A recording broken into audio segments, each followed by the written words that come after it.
Shop Plato's Closet tax-free August 2nd through 4th for back-to-school styles. We sell the trendy, gently used styles you need to make a difference in the world and in your wallet for back-to-school shopping. Save up to 70% off regular retail prices by choosing recycled styles. Save even more when you shop tax-free this weekend. Make a change that others can respect and repeat. Shop Plato's Closet in North Charleston and West Ashley this year for your back-to-school looks. Plato's Closet, located in West Ashley on Sam Rittenberg Boulevard and North Charleston on Rivers Avenue. We're excited to announce that our very own podcasting platform, Zencastr, has become a new sponsor to the show. Check out the podcast discount link in our show notes and stay tuned for why we love using Zen for the podcast.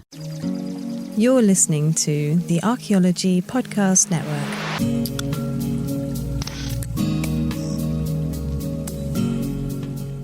Welcome to Heritage Voices, episode 54. I'm Jessica Uquinto, and I'll be your host today. And today we are talking about Kwatsáan Voices, Kwatsáan Views. Before we begin, I'd like to honor and acknowledge that the lands I'm recording on today are part of the Nooch or Ute Peoples Treaty Lands, the Dinétah, and the ancestral Puebloan homeland. So today we have Zion White, Charles Arrow, and Aaron Wright on the episode, and they're going to introduce themselves here in a minute. But first, let me tell you a little bit about what we're talking about. So Archaeology Southwest is working with several tribes in southern Arizona to establish permanent protection for the Great Bend of the Gila, which is a rich cultural landscape nestled between Yuma and Phoenix. Today we are speaking with representatives of Archaeology Southwest and the Fort Yuma Kwatsáan tribe, who have been documenting this landscape over the past several years. And just a quick note that Archaeology Southwest is a sponsor of the Archaeology Podcast Network, but they have been a great friend of the Heritage Voices long before that they were a sponsor. And I've been bugging them to get someone on the show for a while now. So not just because they're sponsored, but just because I think they're great. So welcome everyone to the show. Welcome. Hello. So this is Aaron Wright. I'm a preservation anthropologist with Archaeology Southwest in Tucson, Arizona. My name is Charles Arrow. I'm a member of the Fort Yuma tribe.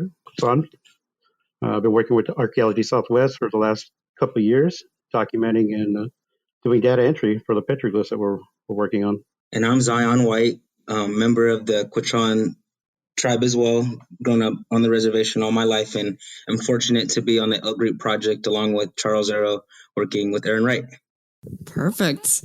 All right. So I'm really excited to start with the question that I always start with, but I'm interested to hear the different ways that the three of you got interested. I guess let's start first with just archaeology in general, or this type of work in general, and then we can get into the specifics of this project later. Well, I guess I'll start. This is Zion again, and with archaeology, it's a part of our culture as Indigenous people, and I've always been a part of my culture with singing and dancing and learning about cultural history, but I've been unknowing of petroglyphs, and I haven't really spent too much time looking for them or seeing them personally. And I was volunteering with our Kwatsáan Culture Committee at the time, and this opportunity came up to intern with Archaeology Southwest, and I went for the opportunity, and they were gracious enough to let us on. So my passion for archaeology really started, when I was young, being involved in my culture, and now I'm just involved in a different side of my culture, which being, logging petroglyphs and now entering them in this database, which hopefully will preserve them for a longer period of time. Well, for myself, I could say archaeology really came into my life when I was living in Tucson. I have a couple buddies of mine who are archaeologists that work with different companies out there in Tucson. I'm not sure which ones, but when I would talk to them after they came home and stuff, I'd be interested in hearing what they had actually done. A lot of excavation and survey stuff, and it was kind of interesting to me because I was pretty much ignorant of archaeology until I was talking to them. And then they were telling me about cultures in the area.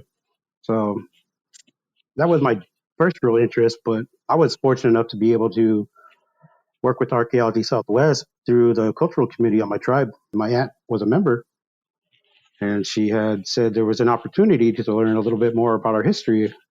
So it was interesting. Definitely different from the job description she had told me. So I didn't think I was going to stay with it, but here I am 2 years later, still on this project with Aaron And it was just really that first week that got me into that first day really of working with Aaron, finding pottery sherds and just random little bits of pottery and stuff. Is like, it was just blew my mind to think that there were people out there after a while. Like, people survived out there. And before I knew it, was back to my own tribe, my own culture and stuff. We were all like in that general area. So this is Aaron. I've been interested in archaeology since I was a little kid. I'm from Southeast Ohio, Appalachia country, and right there on the Ohio River. And so, my earliest memories are walking around what we call mounds in that part of the world, the mound culture, Hopewell and Adena mounds, and the Marietta earthworks. I pretty much grew up in Marietta. And so it's been a part of my life since I can remember. And, coming from the East, we don't have well-defined descendant communities. So archaeology out there for me into my early adult years was done in a particular way and for a particular cause. And I moved out west. I got my first job in New Mexico out of college about a little over 20 years ago. So it was a real eye-opener to be around archaeology where there were descendant communities still in place. And so just since then, I've been, working on my own personal development with, learning about, the great people that made this country great before we came along. And I spent the early days of my career in cultural resource management, predominantly working for compliance for mines. And so the first 5 years of my archaeological career, we were salvaging sites, or not really even sites. We were salvaging the data from sites before they were blown up. And coming from Appalachia, that was a painful legacy in that part of the world. So I took the first opportunity I could get to sort of work for the other side. And so for the past 15 years, I've been associated with Archaeology Southwest, and we're heavily invested in preservation and protecting heritage places. And the past 4 years, I've been working on a project in the Great Bend of the Gila. And for the past 2 years, I've been fortunate to actually work with members of the Kwatsáan in the field. It's been so far the highlight of my career. Okay, so I really love the theme that you were touching on there, and I kind of want to ask all three of you now. You were talking a little bit about how archaeology was maybe different than you thought it was going to be. So first of all, for you, Aaron, could you maybe talk about, have you been back to those mounds? How is your perspective on archaeology changed? I mean, obviously you talked about working with descendant communities and these other aspects, but maybe going back to where it all started, I guess. And then the same question for the other two of you, how has doing this type of work changed your perspective on archaeology? Like what perspectives did you have about the field before doing this type of work? So Aaron, why don't we start back with you and the question about the mounds, and then we'll go to Chuck next. My perspective on archaeology has changed and is constantly changing. When I first got into the field, it was about the data. It was very much a science paradigm, and anymore it's about honoring others and respecting land. And doing what I do is not necessarily for the data, it's for the people. And so when I've gone back to my homeland, which is very infrequent, I left my homeland because I didn't like it. When I go back there now, I have very much a different appreciation for where I'm from. And, definitely the mounds, the archaeology of my homeland has been important. I have a new appreciation for it. I really have a new appreciation for how the community of Marietta, Ohio is really invested in preserving those mounds. And they have been for, well over 225 years. So I guess I've come full circle, and I'm very proud of where I'm from. Love that. Chuck? Well, my perspective really changed with just working this job. The only other history and culture I had experienced was through funerals and just other gatherings and stuff on the reservation. So I really don't know anything as far as my culture goes. So when I started working this job, it was kind of an eye opener to see like people have been out there for as long as they have, and they had a voice. They had something to say. They were families. They were people. They were out there, and going out there and actually documenting stuff like that. It was crazy. I couldn't believe it. Like we have to document and save all these things, these sites and these petroglyphs and stuff, because then what I did realize was there was a lot of destruction and just blatant, I don't want to say ignorance, but people that do like to go out to our reservations, because we do have recreational areas, and a lot of the sites that we do work on are recreational areas. The amount of destruction that goes on, it's sad. It's sad to see like people just running over pottery shards, or just history of the people in the area. So it was just a job to begin with, and now I can see the impact that we're having, because we are having magazines put out and articles and stuff like that about the job we're doing, because we're actually making a difference of like preserving culture. We're part of the movement, I guess, or something. It's like it's more and more important with every trip out to the field. Yeah, absolutely. And we will be including the links to the Archaeology Southwest magazine about this topic. It's beautiful. You should definitely check it out. And it goes, I'm sure, a lot more in depth than what we're going to be able to get to in this podcast. But Archaeology Southwest, they always put out a beautiful magazine. And I love that they always make a point of including the descendant community perspectives. And then we'll also include at least one other article, maybe some others, in the show notes. So definitely check out the show notes. And last but not least...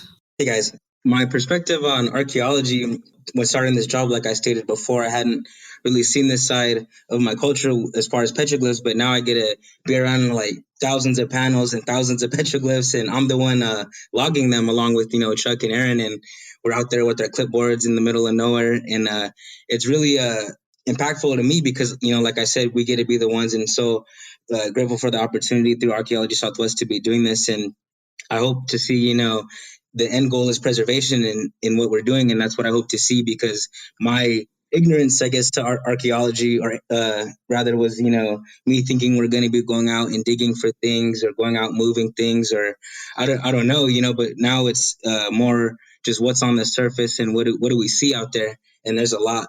And like Chuck said, there's a lot of articles and things getting published about the work we're doing, and it's really touching to see that the level of people out there actually care about what we're doing and what we're trying to preserve, even though they might not be indigenous or from the same tribe. They really care about preserving what other people put there, and that's something great to see. So I guess I really got an appreciation for archaeology more than anything. So, my interpretation on it. Yeah, absolutely. So I guess we're at about a break point, and I want to get into the more specifics of this project after we get back from the break. So we'll be back here in a moment. Chris Webster here for the Archaeology Podcast Network. We strive for high-quality interviews and content so you can find information on any topic in archaeology from around the world. One way we do that is by recording interviews with our hosts and guests located in many parts of the world all at once. We do that through the use of Zencastr. That's Zencastr. Zencastr allows us to record high-quality audio with no stress on the guest. Just send them a link to click on, and that's it. Zencastr does the rest. They even do automatic transcriptions. Check out the link in the show notes for 30% off your first 3 months, or go to zencastr.com and use the code HEVO, HEVO. Introducing Zaxby's new chicken finger tacos. One with pico and creamy chipotle ranch, and the other with bacon and avocado ranch. Chicken expert since 1990. Taco expert since now. Woo, saucy! Zaxby's. Back to school savings are officially in session at Tanger Outlets. Shop the latest school styles with an extra 25% off during Tanger Style, our biggest sale of the season, now through August 25th. Plan your trip at tanger.com. All right. And we are back from our first break. And before we get into the specifics on the Great Bend of the Gila project, I'm curious if either of you, Zion or Chuck, had really heard anything about the area prior to working there. Yeah, if it had been something that had come up for you beforehand. Well, with the Gila Bend area in itself, it's really interesting part of the Kwatsáan history. Our history as Kwatsáan people is not only ours, but it's shared with other indigenous tribes throughout the Southern California and through Southern Arizona.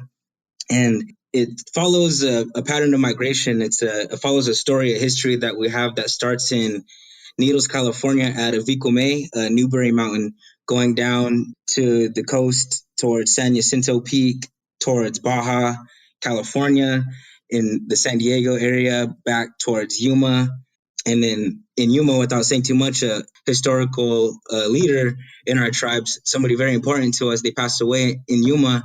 And as a part of the history, they migrate towards South Mountains in Phoenix. So that area in between Yuma and South Mountains is Gila Bend. And in that area, there's so much history that correlates to that area in particular because of the things that we're finding out there and able to see. A lot of the images and petroglyphs correlate to the animals that are incorporated into the Kwatsáan history, because when we talk about Kwatsáan history, it's not only people that are incorporated into these stories, it's the animals as well. So these animals are key characters in these stories in history. So my knowledge of Gila Bend is that it's like it follows a storyline from all the way in Needles, California, down to the Southern California coast, back towards Yuma, up to South Mountains, and then back to Avicume. And that's not only Kwatsáan history, like I stated, it's shared between other indigenous cultures throughout, the Southwest. So could you all maybe talk about the moment that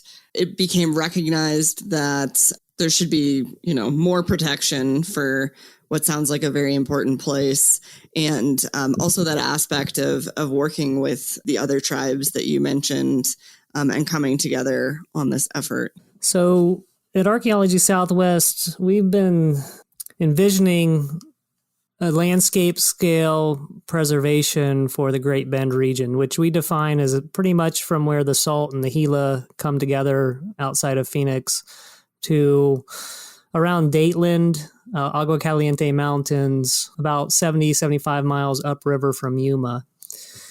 And we've been invested in an effort out there for about a decade. And I came onto the project about 6 years ago, and we were totally just looking at the archaeology. And I was blown away by just how rich the cultural landscape is out there from an archaeological perspective. And when I got into the literature and trying to figure out who the descendant communities were, that was really a dimension that hadn't been explored too well for that region. And the more I read, the more I learned. Currently, there's actually right in the Great Bend, there's the small community of San Lucy, which is a district of the Tohono O'odham Nation. And they're right there in Gila Bend. But outside of that community, there really weren't any contemporary indigenous communities right there in the Great Bend. We've identified at least 13 federally recognized tribes that have ancestral and cultural and historical connections to the Great Bend of the Gila, stretching from California to New Mexico and, of course, Arizona.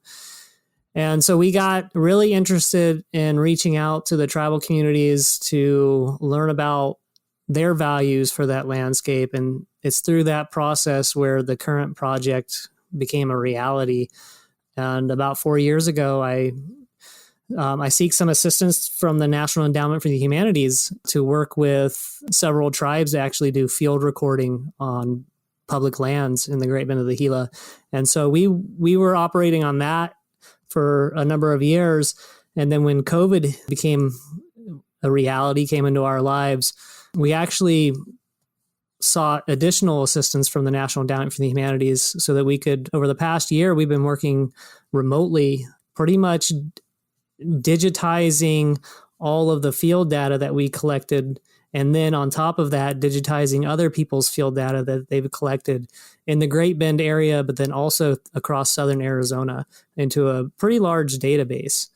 And we've called the project the Lower Gila River Ethnographic and Archaeological Project, but amongst the insiders here, we call it LGREEP. Great. So could you talk a little bit more about, you mentioned that you've been taking the data and, putting it into this database, but what data specifically are you putting in there? Like, what field work were you guys doing prior to COVID specifically? Well, I started with the project before Zion had come on.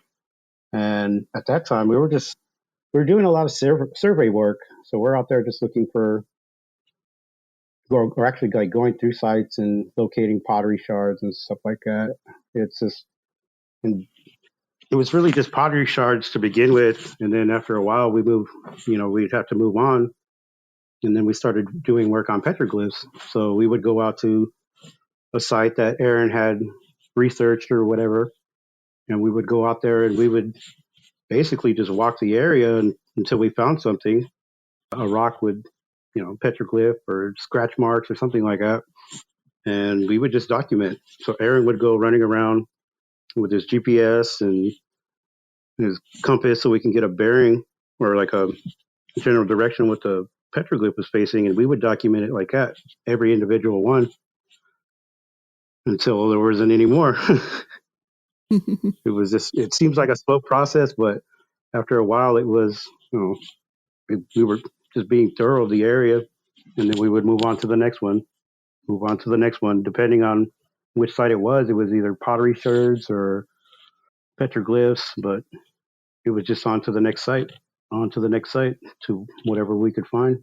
Yeah. So was it when you first came on, and neither of you, it sounds like, had done archaeology before, was it really like in-field training, or did you guys have some days in advance that you were learning about the different types of archaeology, or how did you guys go about learning how to do the documentation process? Like Chuck said, I came on not too long after him into the project, a few months later. But when I got on with the project, it was a lot of going on to old sites that hadn't been recorded in maybe, 40 to 50 years. And a lot of times it was just a circle on a map, and saying that there's artifacts here. So when we go out with Aaron, a lot of times we have to GPS exactly where the last artifact is found and where the first artifact is found. So we get a better understanding of exactly what's out there. And it was to the point, we were flagging each individual sherd in a 5x5 area. And sometimes it could be, sometimes the clusters would be 50 sherds in that area, or sometimes it would just be a couple, but would still have to, set out the 100-meter tape, set down the flags for the 5x5 meters, and then go into those boxes and find out what was there and flag them, so we get an unbiased representation of what's really out there with the sherds and stuff, and the arrow points and the geoglyphs. But later on, we started working on these petroglyphs and going along these ridges and mesa tops and really seeing exactly how much is out there. And I don't know if we're exactly allowed to say how many is out there right now that we have entered in the database, but it's in the thousands. It's going to be, one of the biggest petroglyph sites in the Southwest when we're done with this database, hopefully. But it's been a long process, and what we've been entering into the system is the petroglyphs one by one as they're logged. So each individual motif has a different code, and then Aaron takes GPS points of the obsidian we find, the arrow points we find, the sherds we find, and every site has a new GPS border of where it starts and ends now, as opposed to, like I said, just being a circle on a map. Because when it was like that, it was kind of hard to go out there, and he would spread out into survey mode, and then all of us would start walking alongside each other, and somebody would find something, would all stop.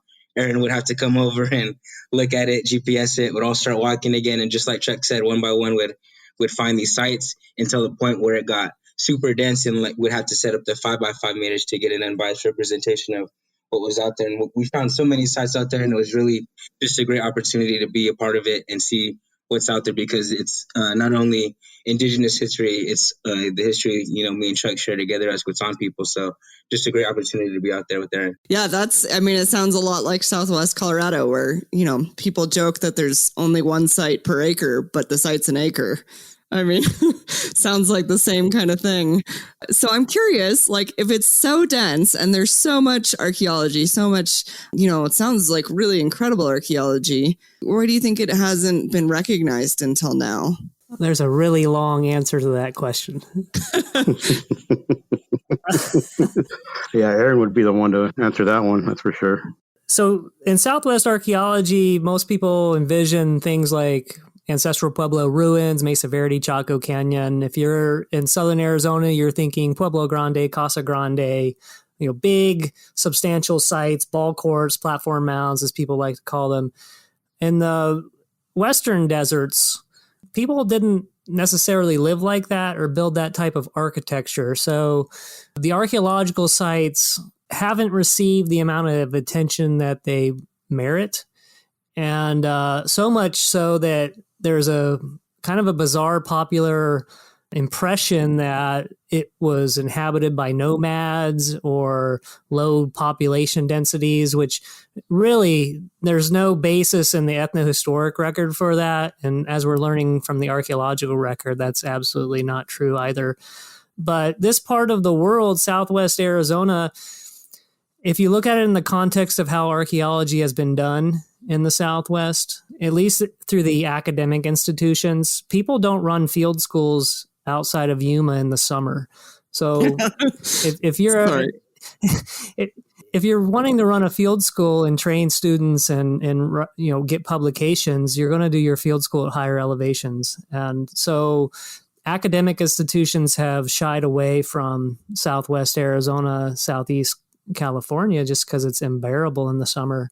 And then on top of that, this is a really remote place for academic institutions. The closest ones that actually have programs would be Tucson and San Diego and Phoenix, ASU.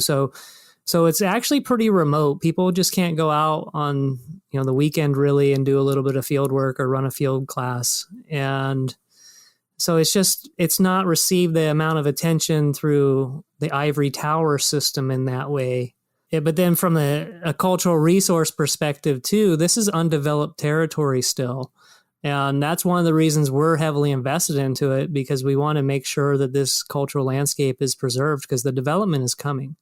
And so without development, most archaeology doesn't get done today. So the research that has been done in this area, to any significant extent, has been around the Salton Sea, Lake Kuya, with residential development there. And then south of the Gila River on the bombing ranges, they've done a lot of work. But actually in the Great Bend, it's still a whole rural landscape.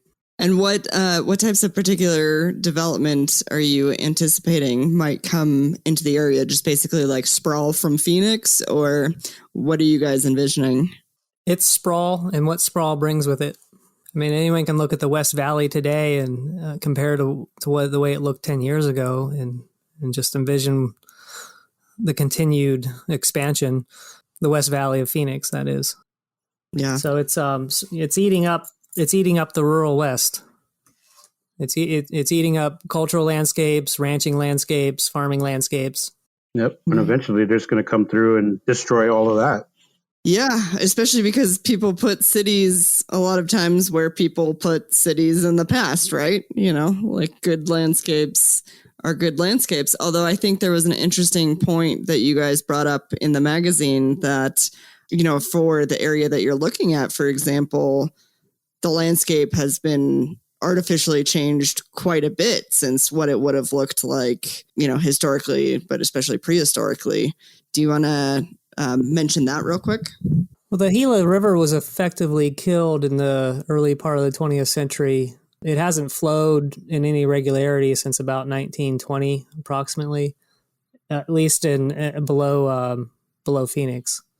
And so the riparian habitat does look anything like what it did, say, 100 years ago. that aspect of that landscape is dramatically different. But the cultural element to that, the deep history, is very much the way it was in the past. Okay, so we are already at our second break, but when we come back, I especially want to talk more again about bringing the work back to the tribes and what the reactions have been like there, and protection for the area and what you guys are advocating for on that front. So we will be right back to talk about all of that here in a moment. Introducing Zaxby's new chicken finger tacos. One with pico and creamy chipotle ranch, and the other with bacon and avocado ranch.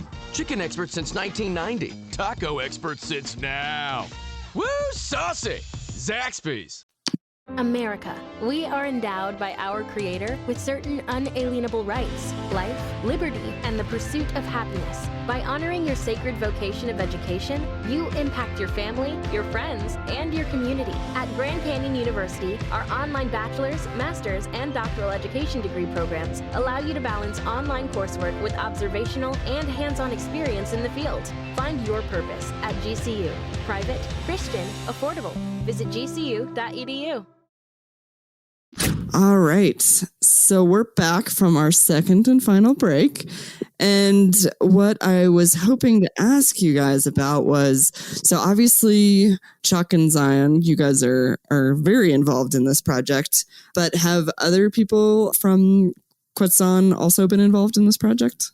We reached out to Kwatsáan early in our conservation efforts. And at that time, we were corresponding predominantly with the Cultural Committee. The Kwatsáan Cultural Committee is a volunteer organization that interfaces with the tribal council there and is really at the forefront of historic preservation for tribal interests in the community. And so it was really through working with Mr. Manfred Scott, who's the acting chair, and Lori Kachora, who was on the committee early on, and he's a well-respected elder in the community, that we've really been able to engage with the Kwatsáan community. And it was for the El Greet project, we approached Mr. Manfred Scott with the idea of seeing if he can't find folks within the community who would be interested in working on the project. And so that's how pretty much everybody that's worked on the project in the field has been involved. And we have Chuck and Charles and Zion with us today, but we've had a number of other community members involved in the project over the years as well. So it's been good, and we hope to have more as we move forward.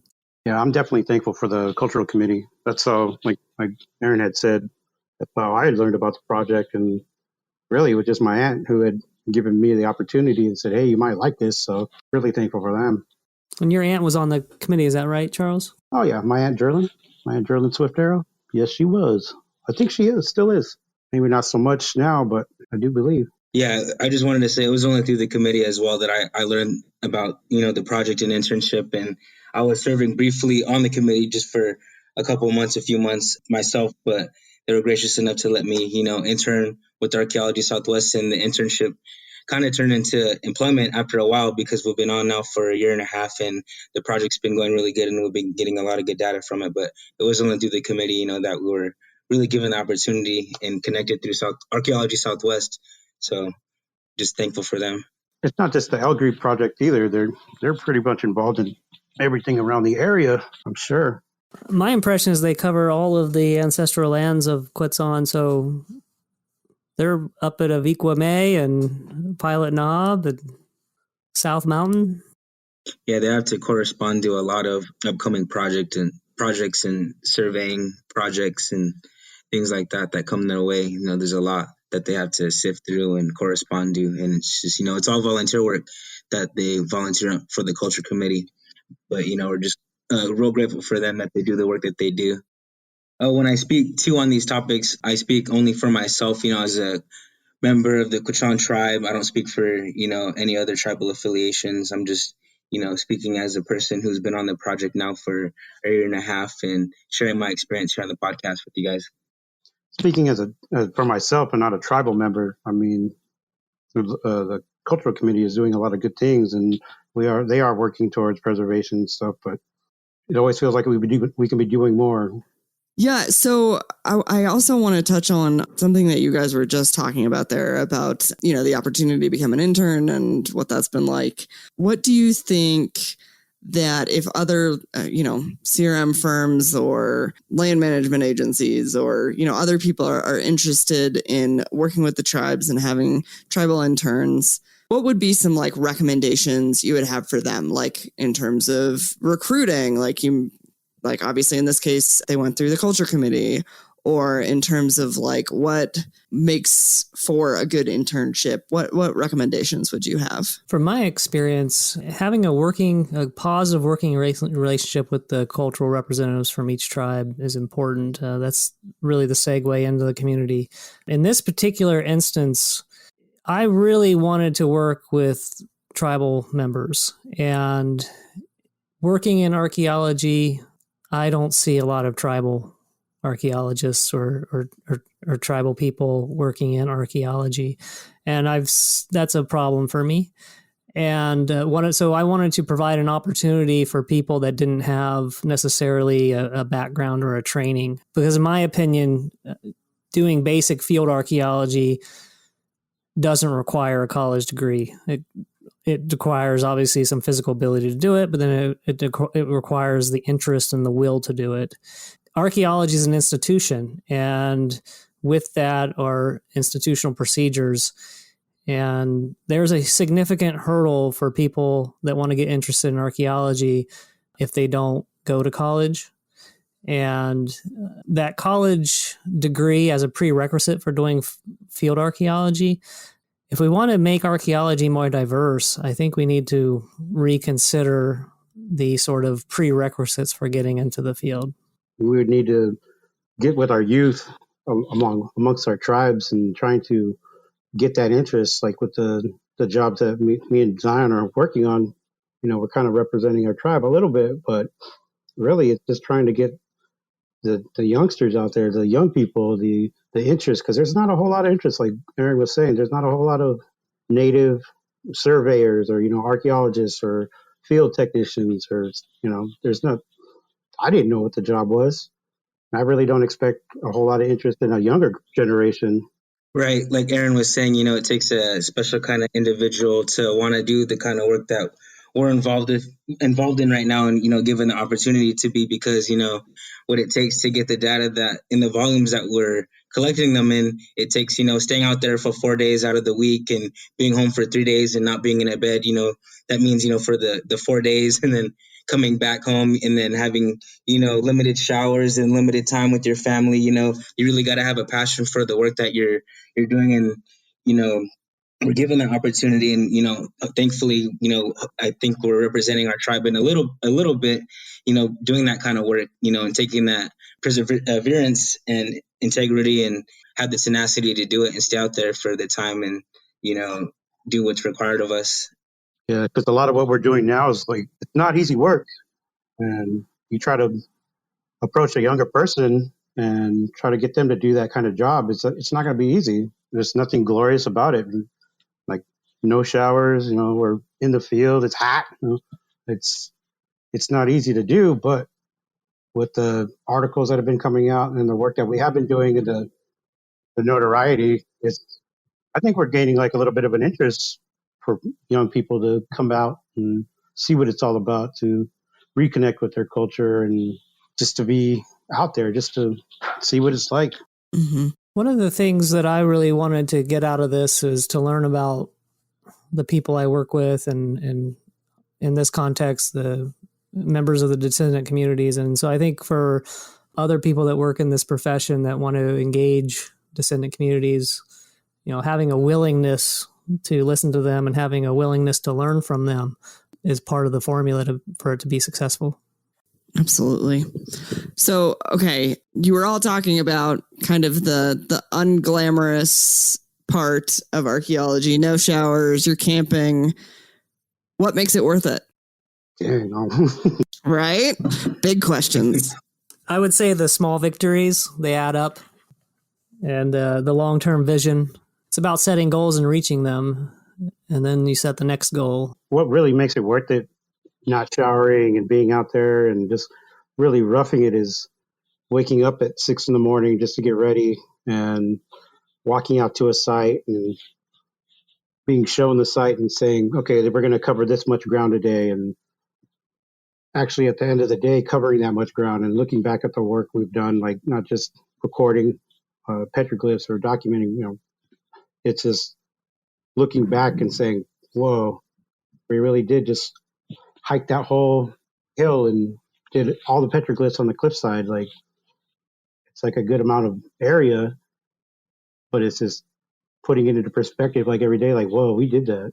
Like, that was our contribution for the day. This is what we did. And then by the end of the week, it's like, whoa, we finished like this side, or, just recently it was that whole, like I was saying, a cliff face. I personally didn't think we were going to get it done in 4 days, but we got it done in 4 days. And leaving that site was it was kind of an experience just to think about it, just to say, like, I hiked that and I helped document all that.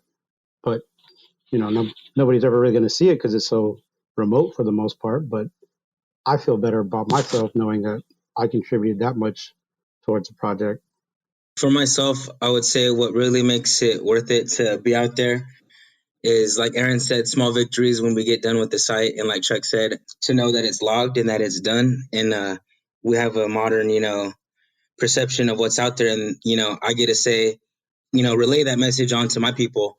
And, if I didn't do it myself, somebody else would have done it, maybe a non-Indigenous person who would have just been collecting data. But me, being out there, I get to be connected with the land and be connected with, the history that my people carry. And I get to say, these things were out there, and we don't get it just from a book or, get it from, a database that might, eventually be answered for years to come if these things do, start disappearing.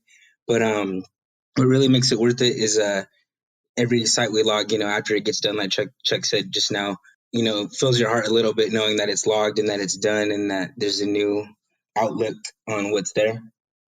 Because like I said prior, it's a lot of times just a circle on a map or, GPS coordinates on where artifacts are, and we get to go out there and freshen up those data. I think at the end of the day, what makes this kind of work worth it for me is it's the relationships, and it's the building those relationships and working towards a common goal and seeing results. And the results don't necessarily come as fast as we want. They may not look exactly like what we want, but we make progress every day that we get up and sweat and come back and lay down. And it's about growing and basically being more than ourselves.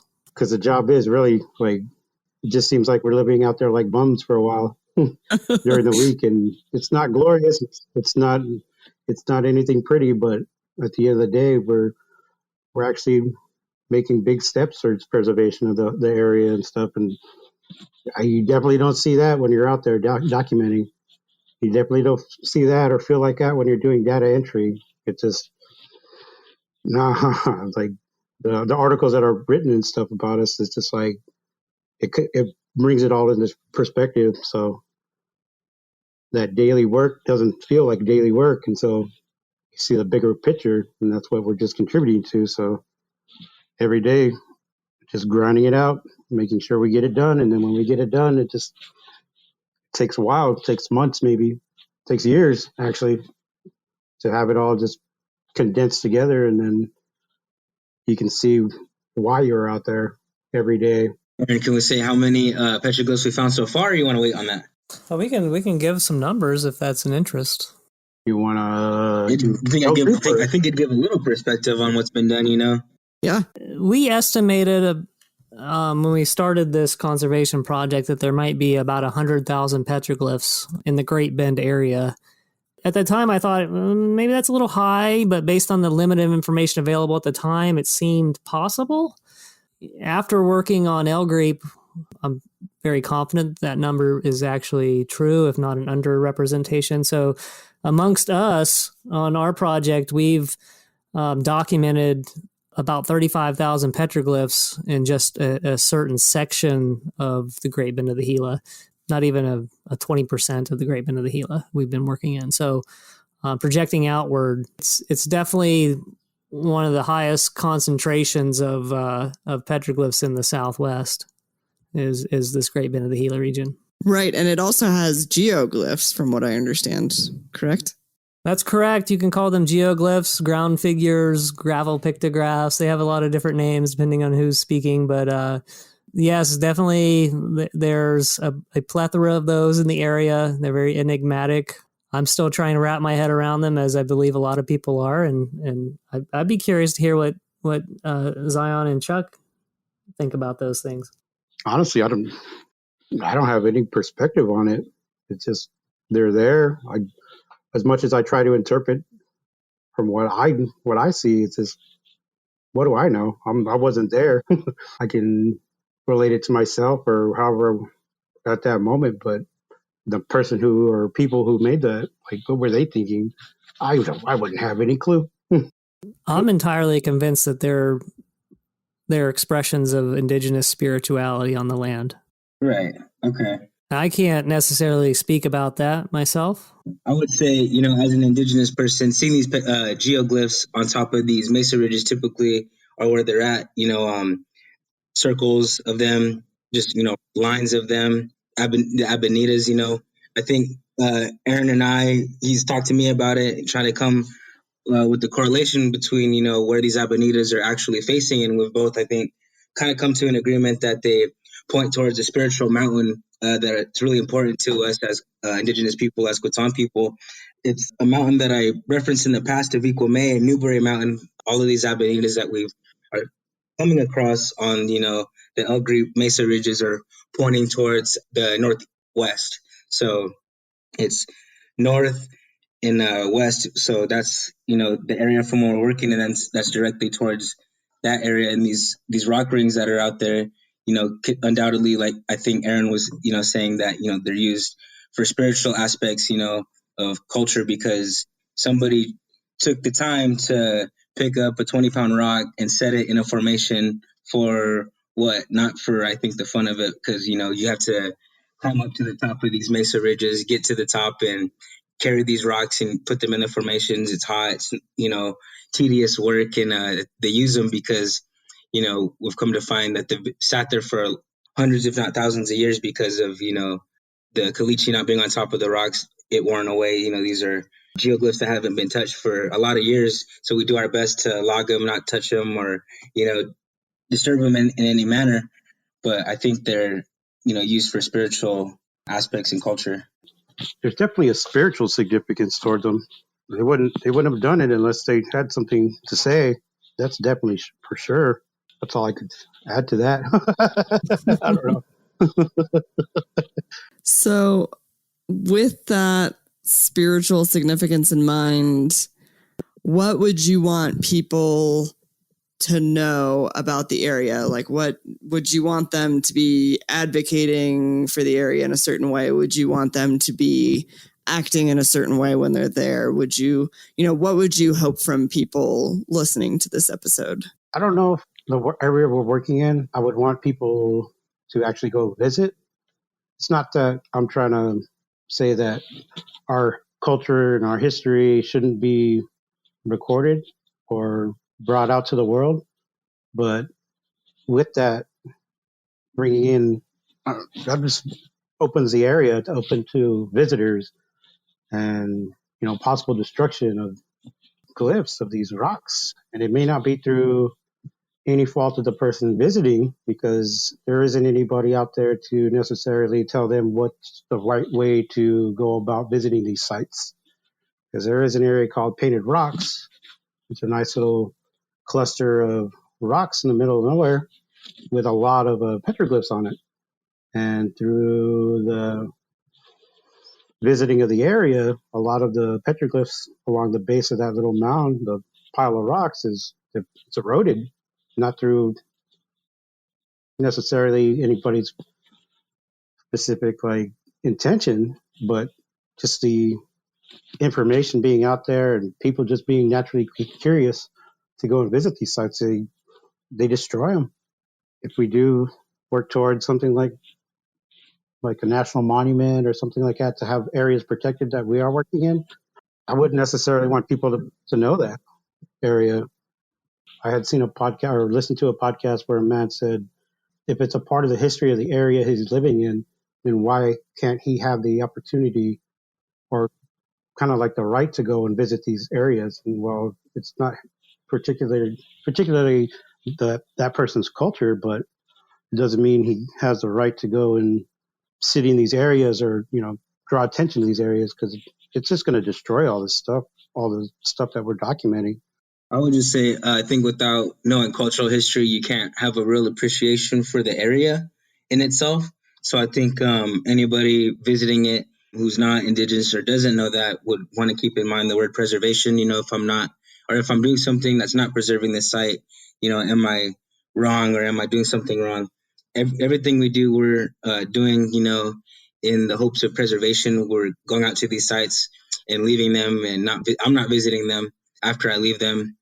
If the time comes where I did want to visit them, I feel like I would have, somewhat of a right to, because I know my cultural history, and would have a certain respect for this that a non-Indigenous person might not have, or a non-Native person. But I would just want them to have a certain respect in mind, and just, like I said, keep that word in mind, preservation, because that's what the end goal is for us out there. I would like people to come away with a deeper respect and awareness of the significance of the landscape in all of its dimensions out there. In archaeology, we often can differentiate between the archaeological past and what academics call history, and that something changed at 1450 or 1550 or put a date on it, and that the people in 1550 weren't the people there in 1450. I can't speak for other regions in the Southwest, but in this particular region, there's a lot of continuity, and these aren't archaeological sites that no one has a connection to. There's a very vibrant legacy amongst many tribes connected to this land, and you can see it in the archaeology, you can see it in the modern art forms that they carry on, their clothing, their language. And just because there aren't reservations nearby doesn't mean that people aren't connected to this place in other ways, and in ways that we may not see or really appreciate until we actually get to meet with people and talk with people and really understand the bigger picture. Yeah, absolutely. Any final thoughts to close this out? So for anyone listening, definitely check out the Archaeology Southwest magazine issue on this particular topic. It's Eeyore Quisnav, volume 34, number 1. Again, it'll be in the show notes. So definitely check that out for more information. Any final closeout thoughts from any of the three of you? Anything that you are burning to share with the audience? Thank you for listening. I'm thankful for the opportunity to be here. I'm thankful to my tribe. I'm thankful to Archaeology Southwest for giving us this opportunity to be on the project and, experience a side of culture that, I didn't get to experience before. Dang, that sounded really good. Yeah, right?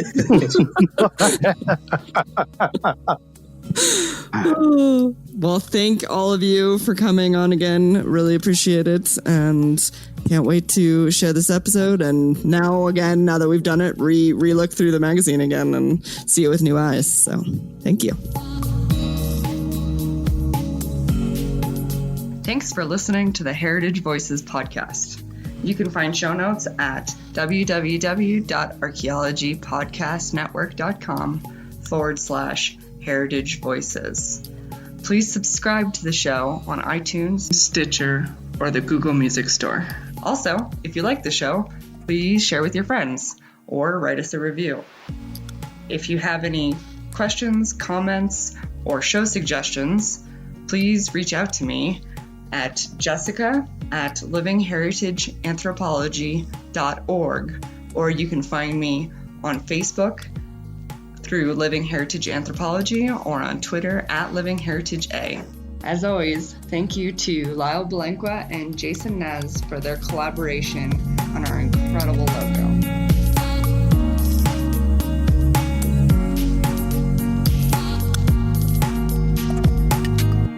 This episode was produced by Chris Webster from his RV Traveling America, Tristan Boyle in Scotland, and the Archaeology Podcast Network, and was edited by Chris Webster. This has been a presentation of the Archaeology Podcast Network. Visit us on the web for show notes and other podcasts at www.archpodnet.com. Contact us at chris@archaeologypodcastnetwork.com. Thanks again for listening to this episode and for supporting the Archaeology Podcast Network. If you want these shows to keep going, consider becoming a member for just $7.99 US a month. That's cheaper than a venti quad eggnog latte. Go to archpodnet.com/members for more info. Is your vehicle stopping like it should? Does it squeal or grind when you brake? Don't miss out on summer brake deals at O'Reilly Auto Parts. O'Reilly Auto Parts. Shop Plato's Closet tax-free August 2nd through 4th for back-to-school styles. We sell the trendy, gently used styles you need to make a difference in the world and in your wallet for back-to-school shopping. Save up to 70% off regular retail prices by choosing recycled styles. Save even more when you shop tax-free this weekend. Make a change that others can respect and repeat. Shop Plato's Closet in North Charleston and West Ashley this year for your back-to-school looks. Plato's Closet, located in West Ashley on Sam Rittenberg Boulevard and North Charleston on Rivers Avenue.